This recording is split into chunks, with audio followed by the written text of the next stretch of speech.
Hello, this is Darrell Castle with today's Castle Report. This is Friday, the 10th day of February in the year of our Lord 2023. I will be talking about the State of the Union speech delivered last Tuesday night, February 7th, by President Joe Biden. I call the speech pointless because it has become just another campaign speech filled with lies and boondoggle promises of things that can't and should not be afforded.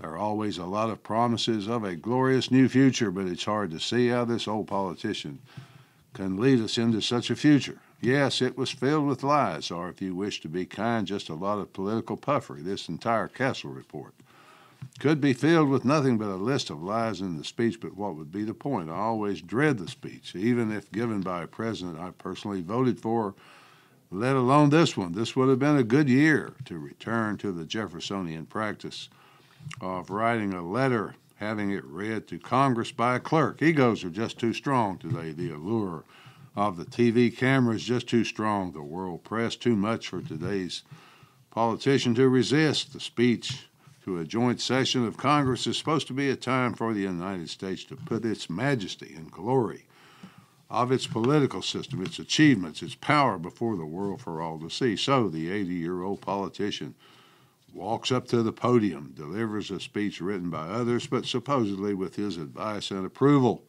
He brags about the economy, tells us that 12 million new jobs have been created on his watch, but he knows it's more like 2 million or not quite enough for each migrant he's invited. He doesn't mention that millions of families struggle every week to buy groceries, which are now up in price more than 20% on his watch. The same family struggle to buy gas to get to work, and it's now over $4 per gallon for many of them. The whole world sees this octogenarian president shouting, whispering, lying his way through the speech. I wonder if they know it's mostly lying, as the Republicans in the room seem to be. The atmosphere is raucous, more like a British Parliament speech. Reminds me of the way they shouted at Donald Trump. I wonder if they know, as American families know, that even for those with a decent salary, inflation outstrips wage growth, causing them to lose ground each month. He tells us that America is a unique nation, one that always bounces back from adversity stronger than before. For evidence, he cited COVID, which shut down our businesses, closed our schools, robbed us of so much today, but thanks to his efforts, COVID no longer controls our lives. Well, no, Mr. President, COVID did not do all those horrible things. The health authorities, backed by the government force, did. I'm saying it was not COVID, but your reaction to COVID that caused the problems. I point to Sweden as evidence, because Sweden did not lock down, close businesses, and that country suffered far less than we here in the U.S. did. I would suggest an apology to the millions of people whose lives were torn apart, their jobs taken away, their children barred from school, rather than portraying yourself as some kind of conquering hero. Apology and accountability are in order. We demand it from you and the government you lead. Perhaps the president's most cringeworthy moment was when he claimed that 2 years ago our democracy faced its greatest threat since the Civil War. The statement at least made me cringe. Wonder how many people accept his claptrap as the truth. The truth is that 2 years ago we had an election in which people voted. The results of the election were contested. Those who contested it didn't claim we should have no more elections. They didn't demand we should stop being a democracy and go back to being a republic again, although we should. No column of tanks rolled down Pennsylvania Avenue. No general stepped in front of a microphone and announced that he was now the head of a military coup that would run the government from now on. Generals and contractors with their revolving doors do not have to make such crude demands because they already have control. The government already does their bidding. They make war. They build weapons to fight the war. Everybody makes out except the soldiers and the civilians, who then fill the cemeteries. We had a few thoughts about energy. Coincidentally, he made an interesting admission. He chastised the oil companies for making record profits, buying back stock, and so forth. He chided them for not investing in new drilling, new wells to produce more and hold down prices. The man who has done so much to hinder, limit, and destroy the oil and gas side of energy production lectured those same companies on producing more. He admitted a company executive asked him why his company should invest more in light of the negative business atmosphere for oil and gas projects. The companies say we're afraid you're going to shut down oil wells and oil refineries, so why should we invest in them? The president said he told them we're going to need oil for at least another decade and beyond. To that admission, the Democrats in the audience booed and hissed.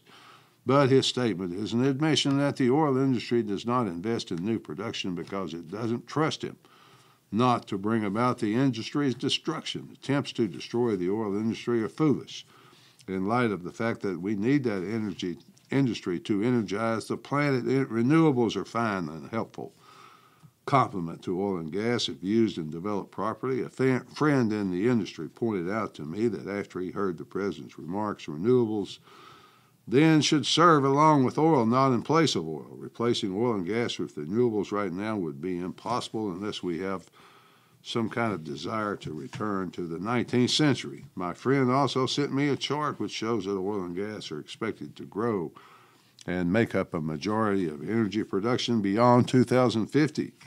When the president warned us about the scourge of fentanyl, Republicans screamed, "Secure the border and it's your fault." They reminded me a little of the time when Congressman Joe Wilson shouted, "You lie," at Barack Obama, and he was treated rather badly for it. These are different times, less civil times.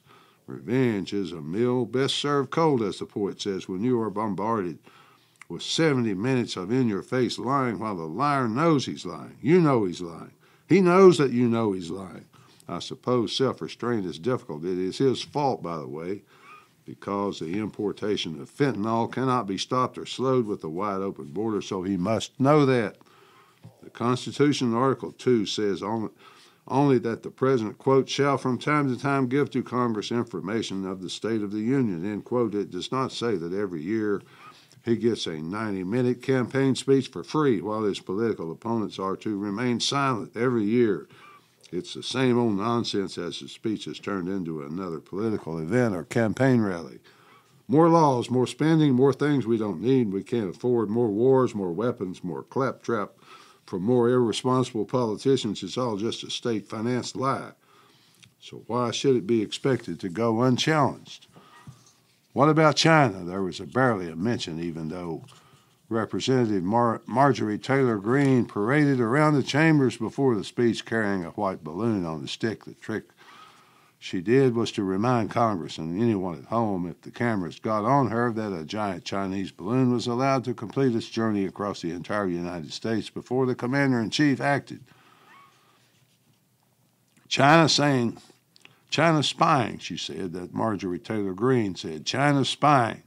If anyone asked her about the balloon, the president said this, quote, today we are the strongest position in decades to compete with China or anyone else in the world. I'm committed to work with China where we can advance American interests and benefit the world, but make no mistake about it. As we made clear last week, if China threatens our sovereignty, we will act to protect our country, and we did, end quote. The balloon, 200 feet tall, weighing more than 2,000 pounds, floated across the country, clearly visible from the ground.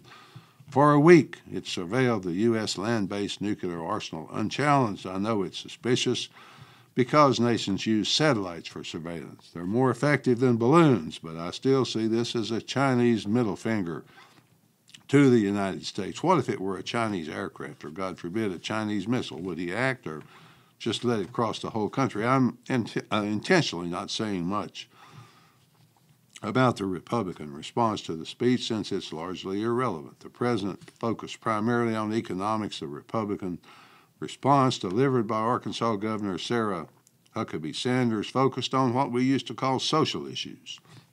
She said the difference or the divide in the country is no longer left versus right, but it's now normal versus crazy. There's truth in that, of course, but I point out to her that even today, normal is now crazy. So what is the real state of the union? What is the real state of the union? Number one, we're on the verge of war with Russia, which could go nuclear at any time. Number two, the president told China twice that we would defend Taiwan militarily if they attacked. Number three, migrants flood our borders with 250,000 coming in December alone. There's so many flooding our cities that mayors are busing them to other places, including Canada. Number four, open borders for people means open borders for fentanyl, which is killing people in record numbers. Number five, Violent crime also killing people in record numbers. In fact, under new catch and release DAs, many crimes aren't even crimes anymore. Number 6, homeless people flood our cities. Many of them are migrants. Number 7, the two things everyone needs, including groceries and fuel, up 20% for groceries and fuel over $4 per gallon for most. Number 8, the Chinese send a spy balloon across the entire continent. The U.S. does nothing until it reaches the ocean. Number 9, the nation needs leaders.